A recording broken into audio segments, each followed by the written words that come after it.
Belgaum smart city बनवण्यासाठी करोडो रुपये खर्च करण्यात येतात, पण बेळगावला खरंच स्मार्ट सिटी म्हणता येईल का, असा प्रश्न आता नजरेसमोर उभा आहे। बेळगावमध्ये एकीकडे आपण पाहत आहोत स्मार्ट नूतन बसस्थानकाची निर्मिती होत आहे, ज्याच्याकडे सर्वांचेच लक्ष वेधून राहिले आहे। पण बसस्थानकाच्या शेजारीच असलेल्या खडे बाजार परिसरातील रस्त्यांकडे कोणाचेच लक्ष नसल्याचे दिसून येते। खडे बाजार येथील बाजारपेठेत सतत लोकांची गर्दी पाहायला मिळते, वाहनांची वर्दळ चालू असते आणि आता प्रश्न त्यांच्या जीवावर आला आहे, कारण बेळगाव स्मार्ट सिटी अंतर्गत येणाऱ्या रस्त्यांची अवस्था आता अशा प्रकारची झाली आहे। रस्त्याच्या मधोमध झालेला खड्डा झाकण्यासाठी त्याच्यावर स्लॅब ठेवून तात्पुरता समाधान काढण्याचा संबंधित बेळगाव प्रशासनाचा प्रयत्न आज नागरिकांच्या जीवाला धोका बनला आहे, तरी त्यावर कोणीही बोलत नाही।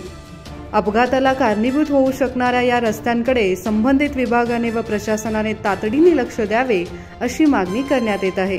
विनोद कोलकार, कन्नड अम्मा न्यूज नेटवर्क, बेळगावी।